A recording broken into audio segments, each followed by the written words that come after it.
بسم الله الرحمن الرحيم. தஃப்சீர் இப்னு கசீர். மாலிகி யௌமித்தீன். நியாயத்தீர்ப்பு நாளின் இறையாண்மையை குறிப்பிடுதல். அல்லாஹ் நியாயத்தீர்ப்பு நாளின் தனது இறையாண்மையை கூறினான்.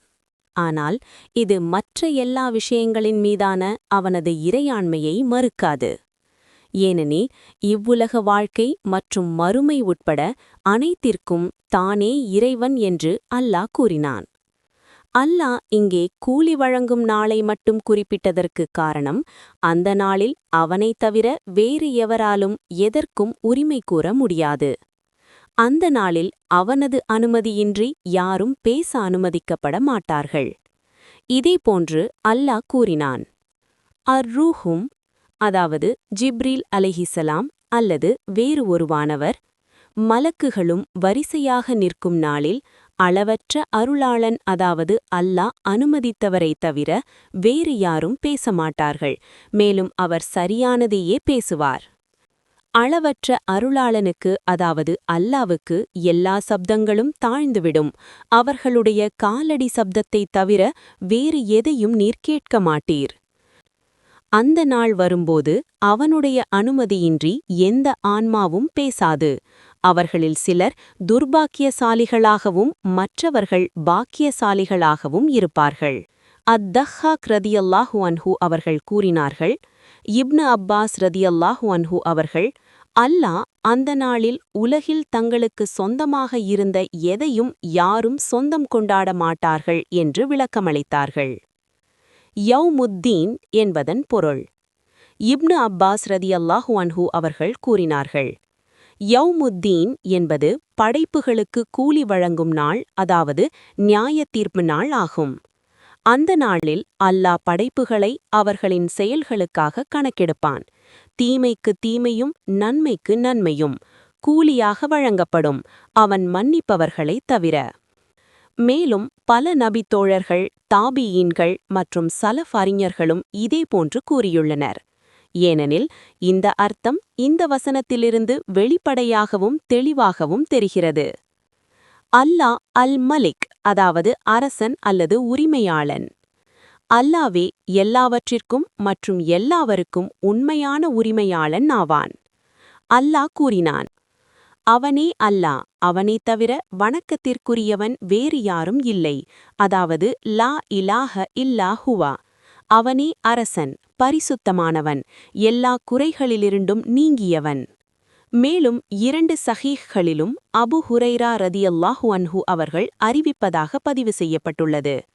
நபி ஸல்லல்லாஹு அலைஹி வஸல்லம் அவர்கள் கூறினார்கள், அல்லாவிடம் மிகவும் இழிவான பெயர் அரசர்களுக்கெல்லாம் அரசன் என்று தன்னை அழைத்துக் கொள்பவனுடையது ஆகும்.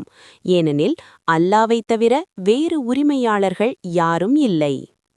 மேலும் அல்லாவின் தூதர் ஸல்லல்லாஹு அலைஹி வஸல்லம் அவர்கள் கூறினார் எனவும் 2 சஹீஹ்களில் பதிவு செய்யப்பட்டுள்ளது. நியாயத்தீர்ப்பு நாளில் அல்லாஹ் பூமியை பிடித்து வானங்களை தனது வலது கையால் சுருட்டிவிட்டு, நானே அரசன், பூமியின் அரசர்கள் எங்கே, கொடுங்கோலர்கள் எங்கே, பெருமையடிப்பவர்கள் எங்கே என்று பிரகடனம் செய்வான்.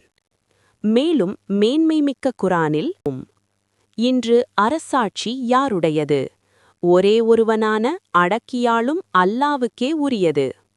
இவ்வுலக வாழ்வில் அல்லாவை அல்லாத ஒருவரை அரசன் என்று அழைப்பதை பொறுத்தவரை அது ஒரு உருவகமாகவே செய்யப்படுகிறது. உதாரணமாக அல்லாஹ் கூறினான், நிச்சயமாக அல்லாஹ் தாலூத்தை, அதாவது சாவூலை உங்கள் மீது அரசனாக நியமித்துள்ளான். ஏனெனில் அவர்களுக்கு பின்னால் ஒரு அரசன் இருந்தான்.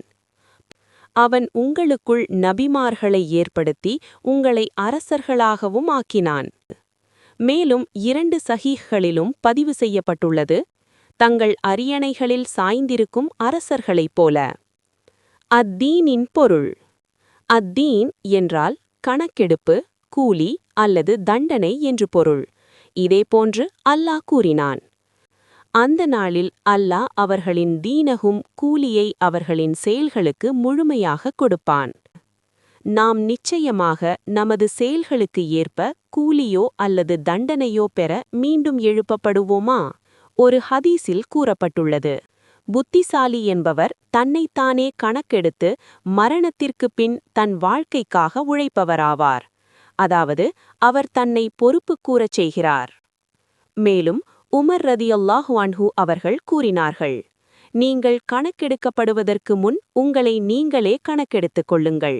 நீங்கள் எடை போடப்படுவதற்கு முன் உங்களை நீங்களே எடை போட்டுக் கொள்ளுங்கள். உங்கள் செயல்களை முழுமையாக அறிந்தவனுக்கு முன் இருக்கும் மிகப்பெரிய ஒன்றுகூடலுக்கு தயாராகுங்கள்.